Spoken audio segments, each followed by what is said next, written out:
Years ago, I was working with a youth group. Many of those young people had special needs.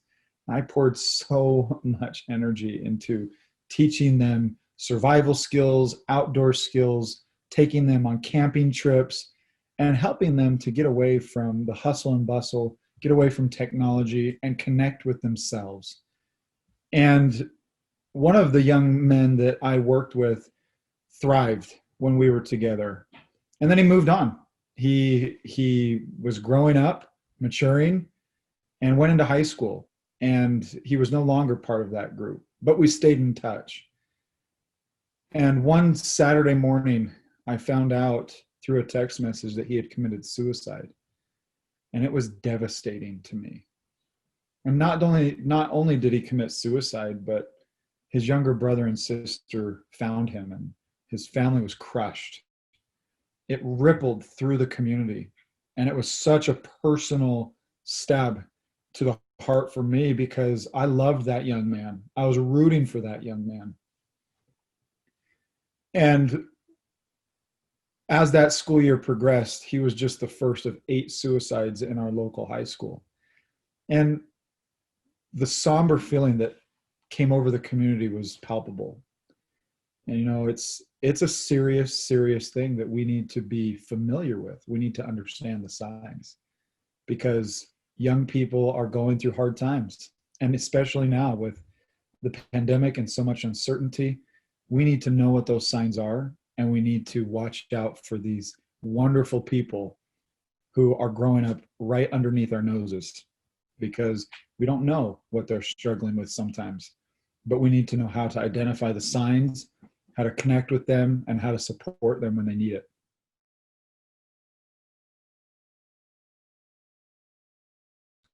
eLuma is on a mission to help young people develop life skills. And one of those life skills is developing their mental health, their mental fitness. They need to exercise that just as much as anything else. And we want to make that awareness much more widespread, that young people need the support for grit, resilience, social emotional learning.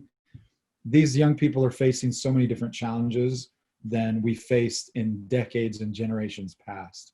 And we need to be willing to recognize that and to acknowledge that those challenges are different. And we are striving to not only make that awareness more widespread, but we're striving to make a difference one student at a time.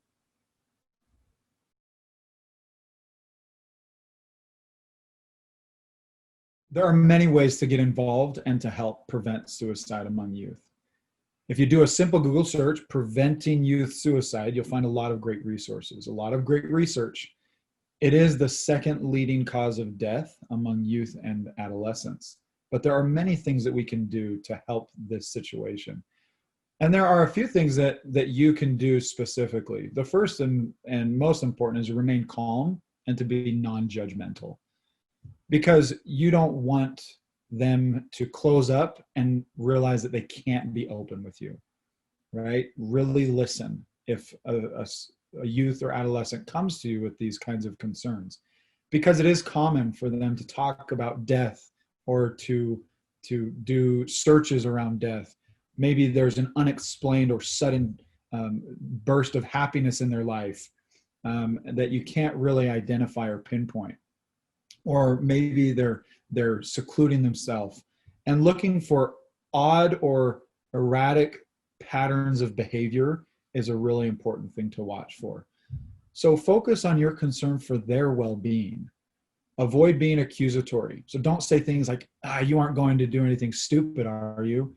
Because then that makes them realize that they can't be open with you. Reassure them that there is help, that you are there to help, and they'll not feel like this forever. And provide supervision constantly, because you don't know when their most vulnerable moments will take hold and they won't be able to prevent those bad thoughts. Remove means of self-harm, especially firearms, so that that temptation or that ability to do something harmful to themselves is not so accessible. And of course, and the most important is to get help. There are lots of resources.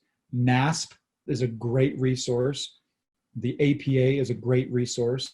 And there are hotlines that you can call.